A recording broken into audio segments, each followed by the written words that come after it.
আর 17 অধ্যায় প্রথম থেকে শেষ পদে এলিয়র বিবরণ আছে। তো আমরা আজকে সেটা পড়েছি।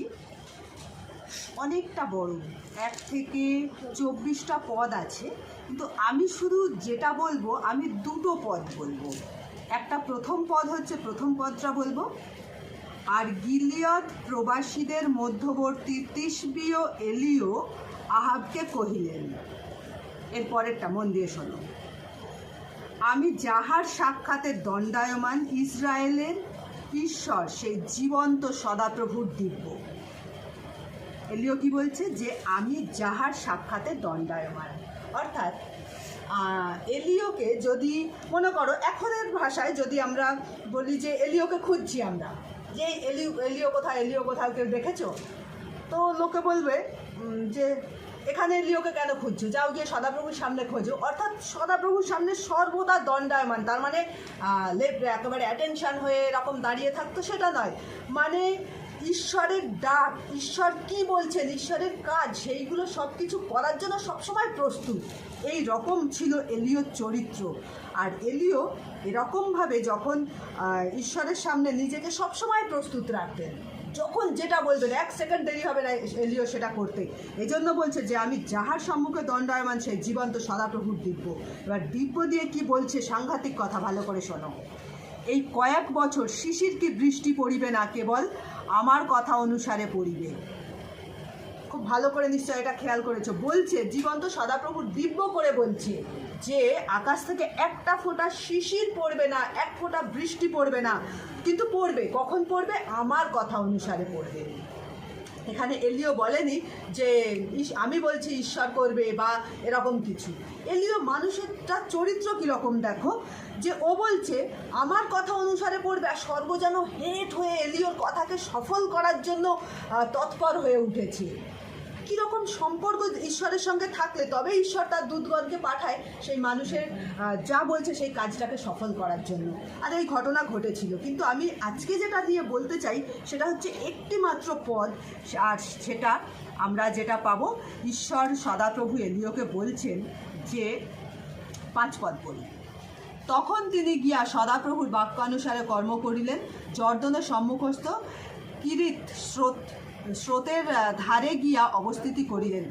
আর কাকেরা তাহার জন্য প্রাতকালে রুটি ও মাংস এবং সন্ধ্যাকালে রুটি ও মাংস আনিত। এই পদটা নিয়ে আজকে আমরা আলোচনা করি। যে আমরা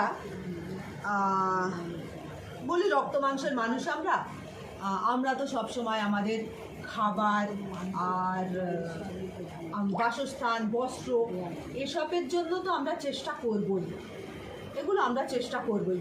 আবার আমরা আরেক কথাই বলি যে পেটের জন্যই সব কিছু, এরকম করে আমরা বলি যে যদি আমাদের পেটটা না থাকতো, অর্থাৎ আমাদের খিদে তৃষ্ণা না থাকতো, আমাদের কোনো খারাপ কাজ করতে হতো না, কিছু করতে হতো না, এরকম করে আমরা বলি।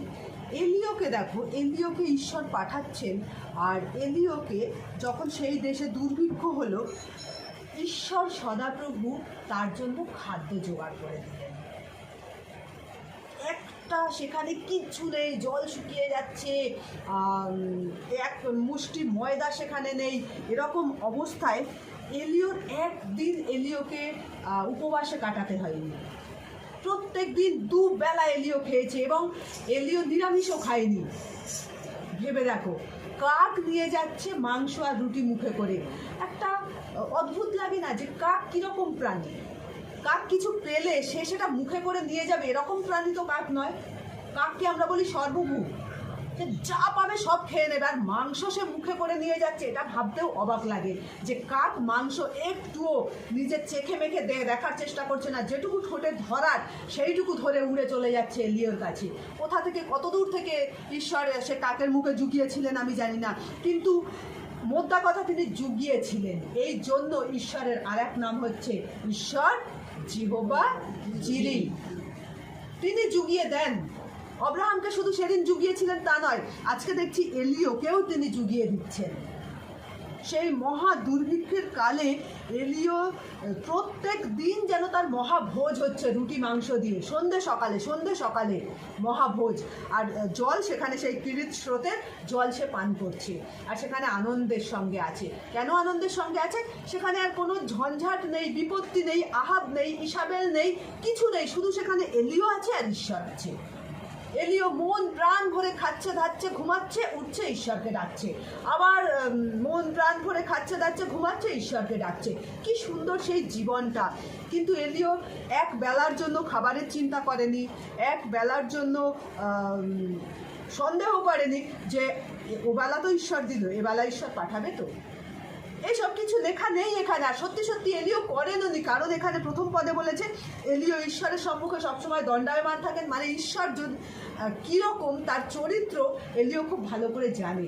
ঈশ্বর বলেছেন তো করবেন, মানে এলিওর কাছে ব্যাপারটা এরকম করবেন নয়, ঈশ্বর বলেছেন তো করে দিয়েছেন।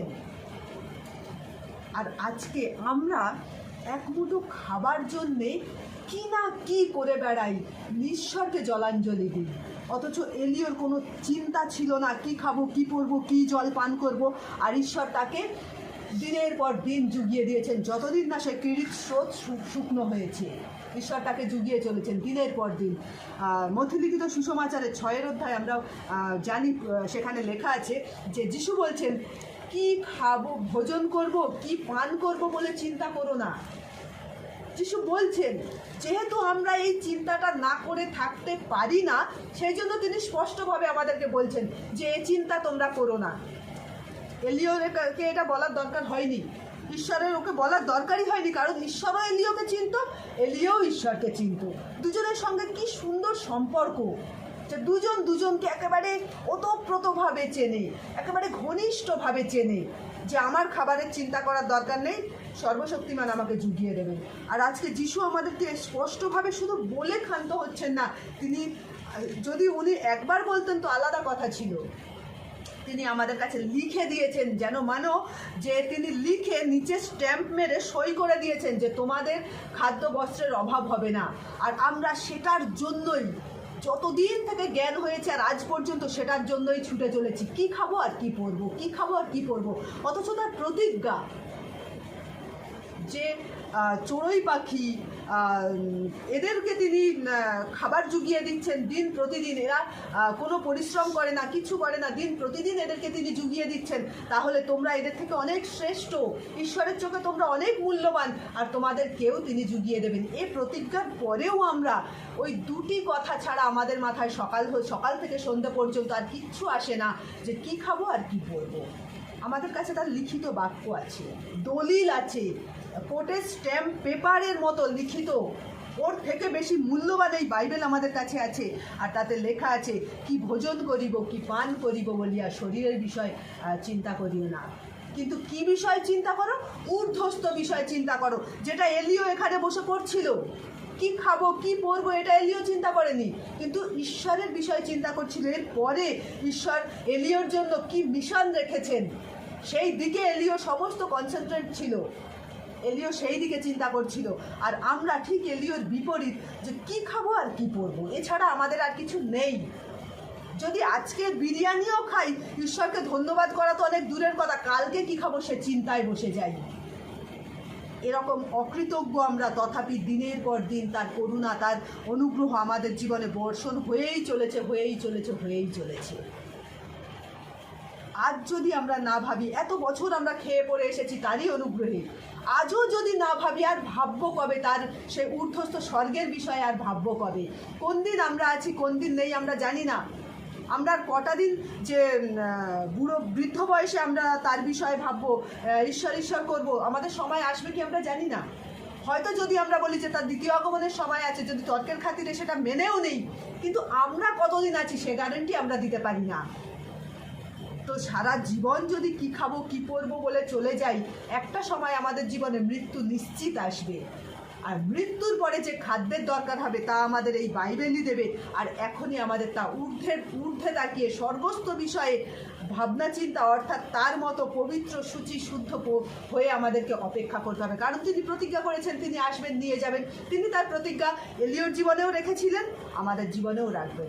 তিনি অবশ্যই আসবেন, অবশ্যই নিয়ে যাবেন। কিন্তু কথা হচ্ছে আমরা কি প্রস্তুত হতে পারবো, থাকতে পারবো? যদি প্রস্তুত না হতে পারি কিভাবে তিনি নিয়ে যেতে পারেন? এটা সম্ভব নয়।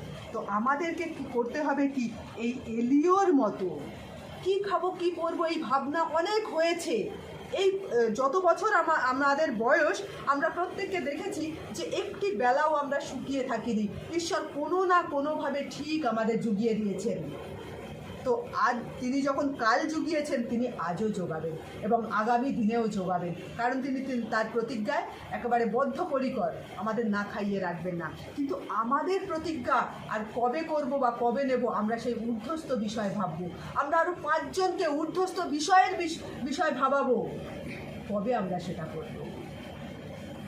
তাই আমাদেরকে অবশ্যই সে ঊর্ধ্বস্থ বিষয় ভাবতে হবে। কারণ এখানে আমরা প্রবাসী, আর যেখানে যাব সেখানের বিষয় যদি এখনও না ভাবি আর কবে ভাববো? তাই আজই আমাদেরকে এই এলিয়র চরিত্র থেকে আমাদেরকে শিক্ষা নিতে হবে যে আমাদের সর্বদা সদাপ্রভুর সামনে প্রস্তুত হয়ে দাঁড়াতে হবে। তিনি যখন যা বলেন তার জন্য আমাদের রেডি থাকতে হবে। তিনি কাকেদের দিয়ে আজকে হয়তো আমাদের খাবার আনিয়ে দেবেন না, কিন্তু তিনি ব্যবস্থা ঠিকই করবেন, কারণ তিনি জিহোবা জিরি। আমেন।